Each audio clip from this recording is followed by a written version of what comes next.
Le mec qui marche d'un pas déterminé et qui me tient dans sa main gauche s'appelle Jonathan. La chaîne, c'est One Travel, One Music.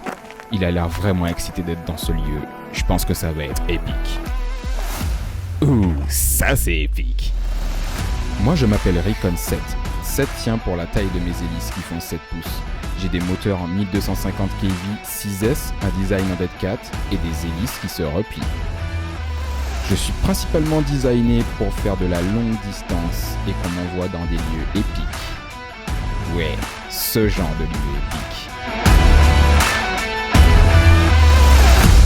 Ok, donc c'est le premier jour que j'essaye le drone et j'ai quelque chose à vous montrer. Il est censé pouvoir accepter du 6S, mais quand je le mets en 6S, vous allez voir ce qui se passe. Du coup, je suis obligé de le faire voler en 4S et c'est ce que j'ai fait sur le vol de ce matin.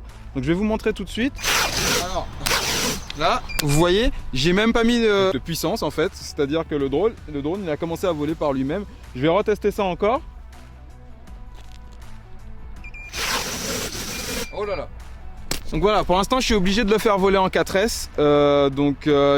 J'ai contacté également le support de chez HJLRC pour voir ce qu'il en était.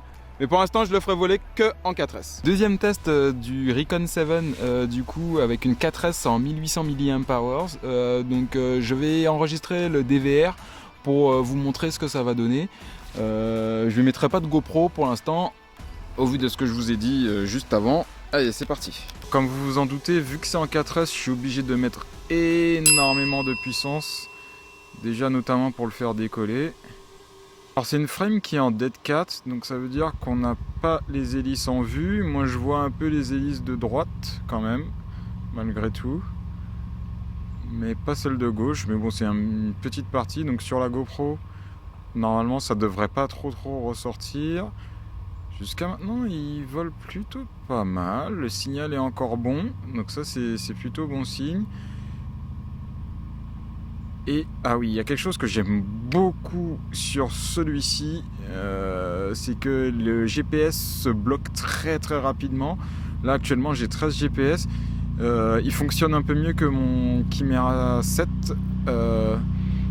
Et donc du coup, si vous voulez que je fasse une petite comparaison entre les deux drones, n'hésitez pas à me le dire. En vrai, ils volent plutôt pas mal. Je ressens quelques vibrations quand même, mais qui sont très légères. Il n'y a pas de vent du tout là en ce moment, donc c'est les conditions un peu parfaites aussi pour voler. Il faudrait que je reteste ça en conditions un peu plus venteuses. Alors pour celui-ci, ce sera que du long range hein, pour moi, effectivement. Hein, vous vous en doutez. Pas de freestyle comme je peux le faire avec le Chimera 7. Au niveau du signal, alors au niveau de ma manette, j'ai pas de souci du tout. Au niveau de mes lunettes, voilà, ça vient, ça repart un petit peu. Bon après en même temps je suis entouré d'arbres, donc c'est pas trop le setup idéal. Ce matin, quand on était sur la montagne, j'ai pu l'envoyer jusqu'à 1,8 km. Donc je pense que les antennes sur celui-ci sont moins efficaces que celles de mon Chimera 7, mais bon après c'est à confirmer hein. J'ai l'impression qu'avec le Chimera 7 je peux aller un peu plus loin, mais bon ça c'est à voir avec le temps, une fois que je l'aurai bien réparé et que je pourrai mettre des grosses batteries dessus. Donc là maintenant j'ai même 15 GPS, donc vraiment le GPS est vraiment exceptionnel sur celui-ci. Et puis on va rentrer tranquillement, comme ça je vais vous aussi vous faire entendre comment le bruit qu'il fait. 17 GPS maintenant, c'est énorme. J'ai une frame qui a drop et pourtant je me rapproche. Oui, les antennes sont dans l'autre sens, donc forcément ça aide pas du tout. Je sais qu'avec le modèle en Crossfire il y a des antennes devant et derrière, donc ça simplifie un peu le retour à la maison. Mais pour ceux qui volent comme moi en HD, ce sera à peu près la même chose. On va faire un peu plus de razmot.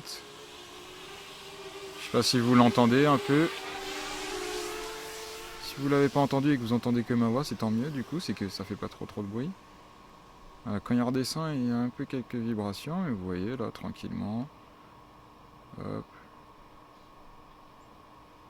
Je vais rentrer. Ouais, il se Il se comporte vraiment très bien. Je vais essayer de le faire arriver derrière moi. Il y a quelques arbres, mais ça devrait le faire. J'espère qu'il n'y a pas de branchettes.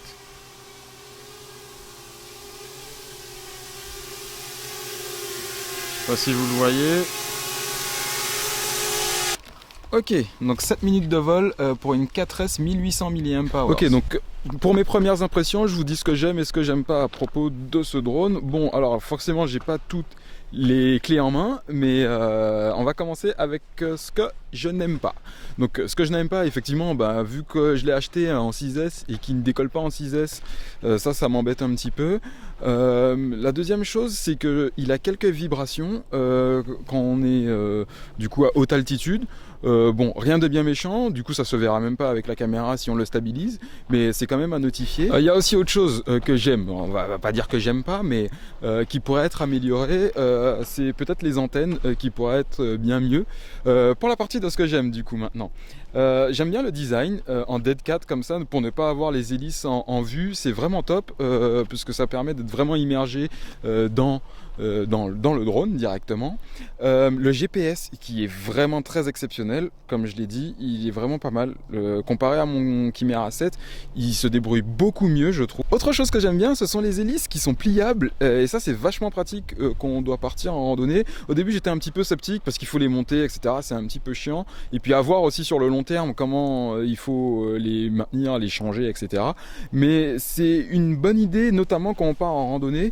Ça peut être bien pratique. C'est tout pour l'instant. Je referai une vidéo du coup une fois qu'ils m'auront répondu au niveau du support de Recon. Et puis je vous ferai également une comparaison entre le Chimera 7 et le petit Recon 7 qui est juste ici si vous voulez le voir.